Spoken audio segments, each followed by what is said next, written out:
ரிஷி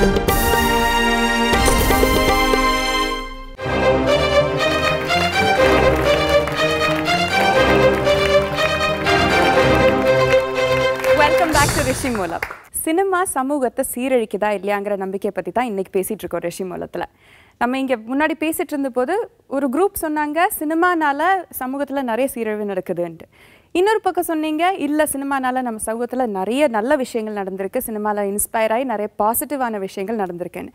சரி, நம்மளுக்குள்ள இங்கே 2 விதமான கருத்து இருக்குதுன்னு நம்ம தெரிஞ்சுக்கிட்டோம். ஆனால் புதுயுகம் டவுன் மக்கள் இதை பற்றி என்ன நினைக்கிறாங்கன்னு நம்ம ஒரு வாட்டி பார்த்துடலாம்.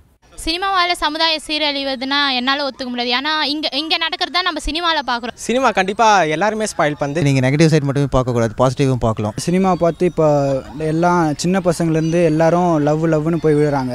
சினிமா சொசைட்டி நடக்கிறது தான் காட்டுறாங்களே, அது வந்து நம்மளுக்கு அவ்வளோ தெரியறதில்ல. சினிமா வந்து பப்ளிக்காக காட்டுது, அவ்வளோதான். லேட்டஸ்ட்டாக பார்த்தீங்கன்னா அந்த ஏடிஎம் கொள்ளடிக்கிறது நிறைய அந்த கொலை இதெல்லாம் பார்த்தீங்கன்னா அது நிறைய இடத்துல படத்தில் வரதை பார்த்தா ஆடியன்ஸ் இது கற்றுக்குறாங்க, பார்க்குறவங்க. கெட்டது தெரிஞ்சாதான் நல்லது இருக்குதுன்றது தெரிய வரும். யூத் எல்லாம் வந்து கெடுக்கிற மாதிரி எடுக்கிறாங்க. நியூஸ் பேப்பர் அப்புறம் எத்தனையோ பக்கத்தில் வீட்டு பக்கத்தில் நடக்கிற இன்சிடென்ட்டு இதெல்லாம் வந்து நம்ம எதிர்க்க தான் பார்க்குறோம். அதை பார்த்து நம்ம ஒன்று கெட்டு போகிறதில்ல. அது மாதிரி தான் சினிமாவை பார்த்தே எல்லாம் கற்றுக்குறாங்க, அந்த அளவுக்கு இருக்குது. நானும் என் பசங்களுக்கு டிவியே போடுறதே இல்லை. இன்டர்நெட்ஸ் இமெயில் யூஸ் பண்ணுறதை பற்றி அதில் ஃபிலிம்ஸில் நிறைய டீப்பாக காட்டுறதுனால பேரண்ட்ஸ்க்கும் அந்த அவேர்னஸ் வருது. எல்லாத்தையும் காட்டுறது தான் சினிமான்னு சொல்லலாம். வன்முறை தூண்டுது அப்படின்னு தான் சொல்லுவேன். நிறைய படங்கள் நல்ல கதையோட நல்ல அம்சத்தோடு வருது. என்னுடைய கருத்தில் இப்போதைய சினிமா எனக்கு பிடிக்கவில்லை. 50% வந்து நல்ல படம் இருக்குது, 50% வந்து கொஞ்சம் மோசமான படமாக இருக்குது. யதார்த்தமான சினிமா எடுக்கிறது ரொம்ப கம்மியாயிடுச்சு. நடிகர் சண்டை போடுறதெல்லாம் பார்த்து சின்ன பசங்க அதே மாதிரி ஆக்ஷன்லாம் பண்ணி இது பண்ணுறாங்க. செக்ஸுவல் ஹராஸ்மெண்ட் மாதிரி நிறைய படம் எடுக்கிறாங்க. அது மாதிரி ரொம்ப ஷேமாக இருக்குது. அந்த மாதிரி பிக்சர்ஸ்லாம் அந்த மாதிரி எடுக்கிறாங்க. நம்ம லைஃப்பில் என்ன நடக்குதோ அதுதான் சினிமாவில் அப்படியே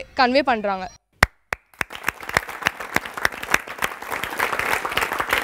சரி, நம்ம புதுயுகம் டவுன் மக்கள்கிட்ட பேசினோன்னையும் அவங்க சொன்னாங்க சினிமானால நிறைய வயலன்ஸ் நடக்குது. ஒரு சிலர் சொன்னாங்க பேரண்ட்ஸ்க்கு வந்து இன்டர்நெட் மாதிரி விஷயங்கள், உலக அளவில் உள்ள விஷயங்கள் வந்து சினிமானால தெரிஞ்சுக்கிறாங்க, அதனால பிள்ளைகளை நல்லா வளர்க்குறாங்க. இன்னொருத்தர் சொன்னார் இல்லை சினிமானால சின்ன பசங்கள்லேருந்து எல்லாருமே காதல்னு பைத்தியமாக சுற்றுறாங்கன்ட்டு. அப்போ எல்லாருமே நினைக்கிறது வந்து ரெண்டு பக்கமான ஒரு 2 விதமான கருத்து நம்ம சமூகத்துக்குள்ளே இருக்கவே இருக்குது. ஒரு பக்கம் சொல்லுது சினிமானால சமுதாயம் சீரழிந்தே போகுது, இன்னொரு பக்கம் சொல்லுது இல்லை சினிமானால நல்லது தான் நடக்குது நம்ம சமூகத்தில். இங்கே இருக்கிற நம்ம டவுன் ஹாலில் இருக்கிற உங்ககிட்ட இந்த மாதிரி கருத்து வேறுபாடு இருக்கான்னு நம்ம ஃபஸ்ட்டு தெரிஞ்சுக்கலாம். இந்த பக்கம் வந்து சினிமானால சமூகம் சீரழிஞ்சு போகுதுன்னு நம்புறவங்க இந்த பக்கம் வந்து உட்காந்துருங்க. இந்த பக்கம் வந்து சினிமானால பாசிட்டிவான விஷயங்கள் தான் நம்ம சமூகத்தில் நடக்குதுன்னு நம்புறவங்க இந்த பக்கம் வந்து உட்காந்துங்க. நம்ம இதை பற்றி நல்லா விவாதித்து பார்க்கலாம்.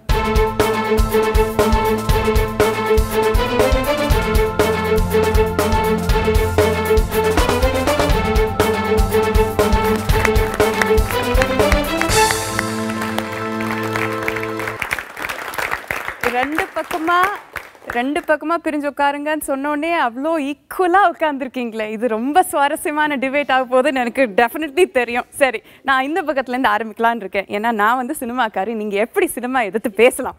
சரி, சினிமா வந்து நம்மளுக்கு 5 முதலமைச்சருக்கு கொடுத்துருக்கு இல்லையா? அந்த மாதிரி ஒரு சினிமாவை நீங்கள் எப்படி சமூகத்தை சீரழிக்குதுன்னு நீங்கள் சொல்லலாம். அதுக்கு என்னென்ன காரணம் வச்சுருக்கீங்கன்னு எனக்கு முதல்ல சொல்லுங்கள். பெண்களை போதைப் பொருளாகத்தான் வந்து சினிமாவில் வந்து சித்தரிக்கிறாங்க. ஏன்னு கேட்டிங்கன்னா, கிராமப்பகுதியில் களை எடுக்கக்கூடிய பெண்மணி அவங்க அந்த பாவாடியை இடுப்புக்கு மேலே சொருகிட்டு களை பறிப்பாங்க. உழைக்கிற மக்கள் முறையில் பார்த்திங்கன்னா அந்த ஆபாசம் என்பதே கிடையாது. அது உறவு முறையில் யாராக இருந்தாலும் இருக்காது. ஆனால் படத்தங்களில் பார்த்திங்கன்னா பெண்களை சும்மா கொஞ்சம் அப்படி தூக்கும் போதே பார்த்திங்கன்னா ஒரு ஆபாசமாக சித்தரிப்பு. அது சின்ன பையனாக இருந்தாலும் பெரிய பையனாக இருந்தாலும் ஒரு போதை மாதிரியே அதை வந்து கொண்டு போகிறாங்க. இது வந்து சினிமாவில் வந்து நடந்துட்டு தான் இருக்காது. அது வந்து சரியா அப்படின்னா அது சீரழிவு தான். சரி, ஓகே. அடுத்து நீங்கள் வேற என்ன ரீசன் வச்சுருக்கீங்க? 80s 70s வந்த படங்கள் எல்லாம் வந்து ஐட்டம் சாங்னு ஒன்று தனியாக இருக்கும். அதில் வந்து வர அந்த விமனுடைய ட்ரெஸ் வந்து ரொம்ப கிளாமரஸாக இருக்கும். அப்போ ரெக்கார்ட் டான்ஸுக்குன்னு இருந்த ட்ரெஸ்ஸு இப்போ ரொமான்ஸ் டான்ஸ்க்கான ட்ரெஸ்ஸாக மாறிடுச்சு ஹீரோயின்ஸ்க்கு. மொத்தமாக கிளாமர் மட்டும்தான் சினிமா அப்படிங்கிற ரேஞ்சுக்கு வந்துருச்சு. அதை பார்த்து சமூகத்தில் அந்த மாதிரி நடக்குதா? கண்டிப்பாக நடக்குது. சரி, இதெல்லாம் நீங்கள் ஒத்துக்கிறீங்களா? இவங்க 2 ரீசன்ஸ் வச்சுருக்காங்க, இதெல்லாம் ஒத்துக்கிறீங்களா நீங்கள்? சொல்லுங்க, இதுக்கு பதில் சொல்லுங்க. ஏன் முத்தாக படம் பார்த்து எத்தனையோ பேர் அழுதுருக்காங்க. இந்த இப்போ ஜென்ரேஷனில் அப்பா அம்மாலாம் எப்படி துன்புறுத்தப்படுறாங்க, பிள்ளைங்கள்ட்ட மாட்டியும் அந்த மருமகள்கிட்ட மாட்டியும் எந்த அளவுக்கு கஷ்டப்படுறாங்கன்றத ஒரு திரைப்படம் காட்டியிருக்கு. அதை பார்த்து எத்தனையோ பேர் உண்மையாக மனம் வருத்தப்பட்டிருக்காங்க. அதை பார்த்து நான் என் தம்பியெல்லாம் கூட இப்படிலாம் நம்ம கேவலமாக இருந்துவே கூடாது அப்படின்ற நிலைமைக்கெல்லாம் வந்திருக்கோம். சில படங்கள் மட்டும்தான் ஆபாசமாக வருது, அதை நம்ம தவிர்த்தரலாம். மற்றபடி நல்ல விஷயங்கள், குடும்ப உறவுகள், சமூகத்தில் நடக்கிற விஷயங்கள், சுப்பிரமணியபுரம் இந்த மாதிரி நாடோடிகள், இந்த மாதிரி படங்கள், நட்பு பற்றி நல்லா சொல்லியிருக்காங்க. ஸோ நம்ம வந்து சினிமாவோட பாசிட்டிவாக தான் வந்து அதிகமாக இருக்குது. சரி, இவர் சொல்கிறாரு சில படங்களில் தான் ஆபாசம் காட்டுறாங்க, பெரும்பாலுமான படங்களில் வந்து நெகட்டிவ் எல்லாம் காட்டுறதே இல்லை, நல்ல படங்களாக தான் இருக்குன்ட்டு. சரி, ஆபாசம்னு ஒரு விஷயம் சொல்லிட்டீங்க, அடுத்து வேற என்ன விஷயம் இருக்குது? காதல்னு வரும்போது 2ஆம் கிளாஸ் 4ஆம் கிளாஸ் படிக்கிற பசங்களை காதலிக்கிற மாதிரி சில படங்கள் எடுத்துடுறாங்க. அதே மாதிரி கல்லூரி பருவத்தில் காதலிக்கிற மாதிரி எடுத்துடுறாங்க, அது கூட பரவாயில்ல. இது இந்த +2 படிக்கும்போதோ 10th படிக்கும்போதோ அல்ல 4வது 5வது படிக்கும்போதோ காதலிக்கிற மாதிரி எடுக்கிற படங்கள்லாம் பிள்ளைங்க சின்ன பிள்ளையிலேயே அதை பார்த்து அதுங்களுக்கு மைண்டில் வந்து அது பதிஞ்சிருது. இந்த அம்மா வந்து ஒரு அம்மாங்கிற ஒரு இதில் இருந்துட்டு ரொம்ப அனுபவித்து ரொம்ப சங்கடப்பட்டு சொல்லியிருக்காங்க. சினிமா வந்து காதலை தப்பாக காட்டுது, சின்ன பசங்க கூட காதலில் விழுந்து கெட்டு போயிடுறாங்க, வழி தவறி போயிடுறாங்கன்னு ரொம்ப நியாயமான ஒரு இது வைக்கிறாங்க. அதுக்கு என்ன சொல்கிறீங்க நீங்கள் பதில்? அப்படிலாம் ஒன்றும் இல்லைங்க. எப்படி இருந்தாலும் என்ன தான் சினிமா பார்த்து கெட்டு போனாலும் அம்மா அப்பா சொல்லி கொடுக்குறத வச்சு தான் பசங்க இது பண்ணுவாங்க. அம்மா அப்பா சொல்லி கொடுத்துருப்பாங்க கரெக்டாக, இந்த வயசில் இது கூடாது, அந்த வயசில் இது கூடாதுன்ட்டு. அது தெரிஞ்சும் அவங்க பண்ணுறாங்கன்னா அது அவங்க மேலே தான் தப்புன்னு சொல்லணும். சரி, ஓகே. இப்போ இவங்க வந்து திருப்பி ரெஸ்பான்சிபிலிட்டி உங்கள் மேலேயே வைக்கிறாங்களே, சினிமானால எதுவும் பண்ணல. சொல்றாங்க பெற்றோர்கள் சொல்லி கொடுக்கறதுல தான் வந்து குழந்தைங்க வளர்றாங்க. பெற்றோர்களுடைய பங்கு எந்த அளவுக்கு இருக்கோ அதே அளவு பங்கு தான் சொசைட்டிக்கும் இருக்கு. சொசைட்டின்னு வரும்போது இப்போ அவங்க என்ன ஸ்கூல்ல படிக்க ஆரம்பிச்சிருப்பாங்க, அப்போ அவங்க அதுக்கப்புறமா வந்து அவங்க முக்காவாசி நேரம் அவங்களோட ஃப்ரெண்ட்ஸோட தான் செலவு பண்ண ஆரம்பிச்சிருப்பாங்க டைம் மொத்தமாக. அப்போ அவங்க மோஸ்ட்லி போகிற இடம் எது? சினிமா. ஸோ ஆப்வியஸ்லி அவங்க பேசும்போது, சினிமா பற்றி பேசும்போது டயலாக்ஸ், நாங்கள் பேசுகிற டயலாக்ஸ்லேருந்து எல்லாமே காமெடின்னு எடுத்துக்கிற டயலாக் எல்லாத்துலேயுமே ஒரு வல்காரிட்டி வர ஆரம்பிச்சிருச்சு இப்போ இருக்கிறதுல. ஸோ அது எல்லாமே வந்து சாதாரண விஷயங்களை மாற ஆரம்பிச்சிருச்சு. அது வல்காரிட்டி அப்படிங்கிறது வெளியே தெரியாத அளவுக்கு மாற ஆரம்பிச்சிருச்சு. ஓகே, அதுக்கு என்ன பதில் சொல்கிறீங்க? இது மாதிரி அவங்க காட்டும் போது அதை ஃபைனலாக காட்டுறது கிடையாது, ஒரு மிடில் தான் காட்டுவாங்க. பிற்பாடு அது தவறுன்றதையும் அவங்க சுட்டி காட்டுவாங்க அந்த சினிமா முடியும் போது. அதனால் நமக்கு அதில் நிறையா கற்றுக்கிறது தான் இருக்குது தவிர கெட்டு போகிறதுக்கு யாரோ கெட்டு போயிட்டு அது காரணத்தை நம்ம சினிமாவாக நம்ம சொல்லிட்டு இருக்கிற மாதிரி தான் எனக்கு தோணுது. சரி, அவர் சொல்கிறது கேட்டால் நியாயமாக தான் இருக்குது. சினிமாவில் இன்னைக்கு பார்த்தீங்களா தண்ணி அடிப்பது என்பது வந்து பேஷன் ஆகிப்போச்சு. முன்னெல்லாம் வந்து எங்கேயோ ஒருத்தன் தண்ணி அடிப்பான், அவனை ஓரம் கட்டுவான். இன்னைக்கு எங்கேயோ ஒருத்தன் தண்ணி அடிக்காதவனை ஓரம் கட்டிட்டு மற்றவங்கள ஒன்று சேர்த்து அவனை கிண்டல் பண்ணுறாங்க. அப்படி காலம் மாறிச்சு. அது காரணம் சினிமா. அது உண்மைதான். ஹீரோ வந்து ஒரு ஹீரோ வந்து ஸ்டைலா என்ட்ரி ஆகும் போதே கையில ஒரு தம் இருக்கதா செய்யுது. அதுக்கு என்ன சொல்றீங்க? இதுக்கு இன்னொரு முக்கியமான விஷயம், எந்த இப்போ தண்ணி அடிக்கிறாங்க தம் அடிக்கிறாங்கன்றது எந்த ஒரு இளைஞனுக்குமே அவங்களோட பேரண்ட்ஸ் தான் வந்து முதல்ல ஹீரோ. அவங்களோட சுற்றுப்புறத்தில் பார்த்தீங்கன்னா இன்றைக்கி அவங்களோட ஃபேமிலியில் யாராவது தம் அடிக்கலாம், இது இவங்க சின்ன வயசுலேருந்து பார்த்துருக்கலாம், குழந்தைங்க யாராவது தம் அடிக்கலாம். இந்த விஷயங்களை தான் வந்து சினிமாவில் இதை ஒரு மறைமுகமாக காட்டிகிட்டு இருக்காங்களே தவிர எடுத்த உடனே பார்த்துட்டு இந்த ஹீரோ குடிக்கிறதால தான் நான் குடிக்கிறேன், இந்த ஹீரோ குடிக்கிறதால தான் நான் சிகரெட் குடிக்கிறேன்னு சொல்லிட்டு யாருமே வந்து சேஞ்ச் பண்ணுறதில்ல. ஒரே ஒரு நிமிஷம், எங்கள் பக்கத்து வீட்டில் ஒரு பையன் இருக்கான், 6th ஸ்டாண்டர்ட் தான் படிக்கிறான். சினிமாவில் ஏதோ ஒரு ஹீரோ வந்து சிகரெட் பிடிச்சி என்ட்ரி ஆகுறாரு, அது வந்து எல்லாரும் கிளாப் பண்ணி என்ஜாய் பண்ணிட்டாங்கன்னு சொல்லிட்டு நானும் ஹீரோ ஆகணும் அப்படின்னு சொல்லிட்டு அவன் வந்து ஸ்மோக் பண்ணி அவங்க வீட்டில் மாட்டி அடி வாங்கியிருக்கான்.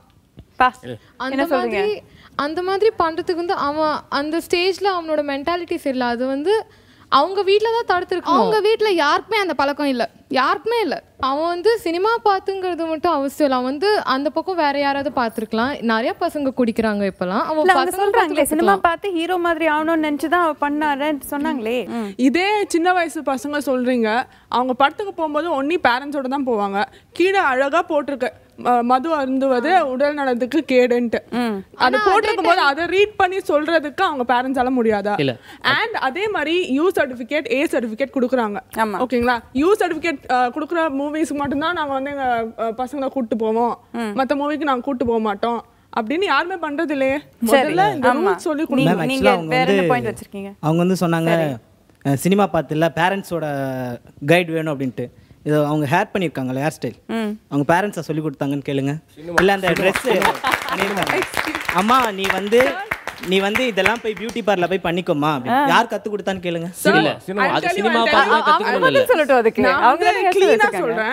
எனக்கு பார்லர் போகிறது பிடிக்காது. சரி, என் ட்ரெஸ் வந்து நான் இது வரைக்கும் செலக்ட் பண்ணதே கிடையாது, எங்கள் அம்மா தான் செலக்ட் பண்ணுவாங்க. ஹேர் கட் எந்த ஸ்டைல் வேணும்னு பியூட்டிஷியன் கிட்ட சொல்லது எங்கள் அம்மா. கலரிங் நான் வேணான்னு கலரிங் பண்ணிக்கோ ஏன் பண்ணக்கூடாதுன்னு கேட்டது எங்கள் அம்மா. அவங்க மம்மி வந்து அந்த ஒரு புது மாடர்ன் இதில் அவங்க வளர்ந்துருப்பாங்க. அந்த சினிமாவை பார்த்து தான் அவங்களும் அதை பார்த்துருப்பாங்க. அவங்க தானா வந்திருக்காது, சினிமாவை பார்த்து தான் அவங்களும் அது பண்ணியிருப்பாங்க. தம்மாங்களும் அது போல இருக்கணும்னு விரும்பியிருக்காங்க. அதுதான் காரணம். Okay, correct. நீங்கள் சொல்கிறத நான் ஒத்துக்கிறேன். ஓகேவா? சினிமா தான் சொல்லி கொடுத்ததுன்னு சொல்கிறீங்க. சினிமா நல்லதையும் சொல்லி கொடுக்குதுல்ல.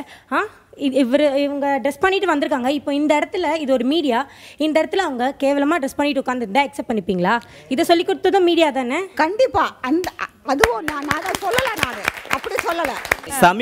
சமீபத்தில் ஒரு நடிகையே சொல்லியிருந்தாங்க, சினிமாவில் இந்த மாதிரி எதுக்கு ஒரு குடி பார் அந்த மாதிரி சீன்லாம் எதுக்கு ரொம்ப யூஸ் பண்ணுறீங்க, எனக்கு ரொம்ப வருத்தமாக இருக்குது, அந்த மாதிரி யூஸ் பண்ணாதீங்கன்னு அந்த ஃபீல்டை சேர்ந்தவங்களே ஒருத்தங்க வந்து ஒரு கமெண்ட் கொடுத்தாங்க. காலேஜ் போகிறதே மோஸ்ட்லி ஃப்ரெண்ட்ஸோடு தான் சினிமாவுக்கு தான் போவோம் அப்படின்னு சொன்னீங்க. சினிமாவுக்கு தானே போகிறீங்க. சினிமாவுக்கு முன்னாடி படத்துக்கு போகிறதுக்கு முன்னாடியே முகேஷ் கதை நிறைய பேருக்கு தெரிஞ்சிருக்கும். முகேஷ்னு முகேஷை தான் போட்டுட்ருக்காங்க. அந்த நீங்கள் குடிக்கக்கூடாது, நீங்கள் சிகரெட் பிடிக்கக்கூடாது அப்படின்ட்டு ஒரு உண்மையான கதையை எடுத்துகிட்டு வந்து சொல்கிறாங்க. அதுவும் மீடியாவில் தான் நடக்குது. நான் சொன்ன கதையை நீங்களே கலைச்சிங்க, நாங்கள் பண்ணல. சரி நண்பா, போதும் நண்பா. இதற்கு தானே ஆசைப்பட்ட பாலகுமார் அந்த படத்துல லாஸ்ட்ல என்ன சொல்லி முடிச்சாங்க? என்ன சொல்லி முடிச்சாங்க? லாஸ்ட்ல ஒரு சின்ன ஒரு சிம்பிள், ஒரு ஸ்மைலி சிம்பிள் வச்சு முடிச்சாங்க. ஆக்சுவலி அதே படத்தில் சே நோ டு ட்ரிங்க்குங்கிறத அந்த பேட்சில் ஃபஸ்ட்டு சீன் அந்த சைல்டு குத்தும் போதும் கடைசி படம் முடியும் போதும் காமிச்சாங்க. ஆனால் ஃப்ரெண்டு ஃபீல் ஆகிட்டாப்புல, ஒரு ஆஃப் அடிச்சா கூல் ஆகிடுவாப்புல. இல்லை சொன்னாங்க நண்பா, இப்போ நீங்கள் சொன்னீங்கல்ல சே நோ டு ட்ரிங்க்னு, குடிச்சிட்டு ஆக்சிடென்ட் ஆனதுன்னு இந்த விஷயம் நீங்கள் சினிமாவுக்கு முன்னாடி பார்த்ததே கிடையாதா? எவ்வளோ தடவை நீங்கள் பார்த்துட்டு இருக்கிறீங்க? இது சினிமா பார்த்து தான் ஒருத்தரும் போயிட்டு வண்டி விட்டுட்டு குடிச்சு விழுந்துட்டு இருக்காங்களா? நீங்கள் சொல்கிறது அதை தான் நாங்கள் சொல்லிடுவோம். அதாவது ஏதோ ஒரு வகையில் ஒருத்தரை ஒத்துக்க வச்சுட்டாரு ஒரு பாயிண்ட்ல. இந்த பக்கம் கொஞ்சம் உஷாரா நல்லா ஜோஷா பேசிட்டு இருக்காங்க. இன்னும் எப்படி போக போகுது இந்த விவாதம்னு நம்ம கொஞ்சம் காத்திருந்து பார்க்கலாம். ரிஷி மூலம் தேடல் தொடரும்.